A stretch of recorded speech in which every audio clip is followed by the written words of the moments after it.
Okay brother.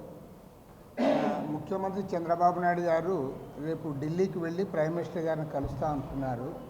సంతోషము, తప్పేం లేదు. మన రాష్ట్రానికి ఆర్థికంగా కానీ ఇతర అంశాల్లో సహాయం కోరడంలో తప్పులేదు. కానీ ఆల్రెడీ 10 ఏళ్ల తర్వాత ఆనాడు ప్రధానమంత్రితో శంకుస్థాపన చేయబడి ఈరోజు మన రాజధానిగా కొనసాగుతున్న అమరావతి పనులను పునఃప్రారంభించడానికి మళ్ళీ ప్రైమ్ మినిస్టర్ని ఆహ్వానిస్తామన్నారు. ఓకే, అది మరింత సంతోషం. ఎందుకంటే ప్రైమ్ మినిస్టర్ గారు వస్తే ఇంకా మరింత కూడా పబ్లిసిటీ వస్తుంది. దాన్ని ఎవరు కాదనము. మరి ప్రైమ్ మినిస్టర్కి ఇంకా తాను శంకుస్థాపన చేసిన వాటికే మళ్ళీ శంకుస్థాపన చేస్తాడంటే ఆయన ఇష్టము, ఆయన విజ్ఞత, ఆయనది. అది కాదు తప్పు పట్టడంలే.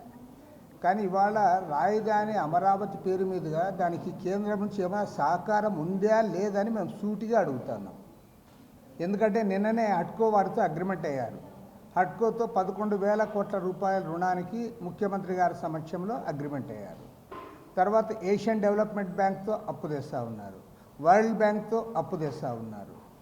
కాబట్టి ఏమంటే ఇప్పుడు కేంద్ర ప్రభుత్వము రాష్ట్ర రాజధానికి నిధులు వారు గ్రాంటుగా ఇస్తున్నారా లేదా అప్పుగా ఇస్తారా స్పష్టంగా ప్రకటన చేయాల్సిన బాధ్యత కేంద్ర ప్రభుత్వం పైన ఉంది. అదేవిధంగా మన ముఖ్యమంత్రి గారి పైన కూడా ఉంది. ఎందుకంటే మీరు గతంలో పదే చెప్పారు రాష్ట్రం అంతా అప్పుల పాలైందని. మరి ఈరోజు మీరు ఏం చేస్తున్నారో మీరు చెప్పడంలే. ఈ రాష్ట్రము చంద్రబాబు నాయుడు గారు అధికారంలోకి వచ్చిన 9 మాసాల కాలంలో ఇవాళ అప్పులు చేసే దాంట్లో మీరు పూర్తిగా మునిగిపోయారని మేము చెప్తా ఉన్నాం.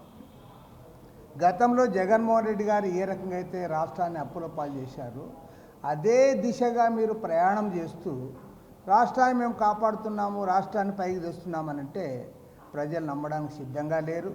పైగా కేంద్ర హోమ్ మినిస్టర్ అమిత్ షా గారు మన రాష్ట్రానికి వచ్చిన సందర్భంగా ముఖ్యమంత్రి, ఉప ముఖ్యమంత్రి గారు హాజరైన బహిరంగ సభలో ఆయన చాలా క్లియర్గా చెప్పారు. 7 మాసాల కాలంలో ఆంధ్ర రాష్ట్రానికి 3 లక్షల కోట్ల రూపాయలు మేము సహాయం చేశాము. మరి కేంద్ర హోంమంత్రి 3 లక్షల కోట్ల రూపాయలు ఆయన చెప్పినట్లుగా సహాయం అందిందే?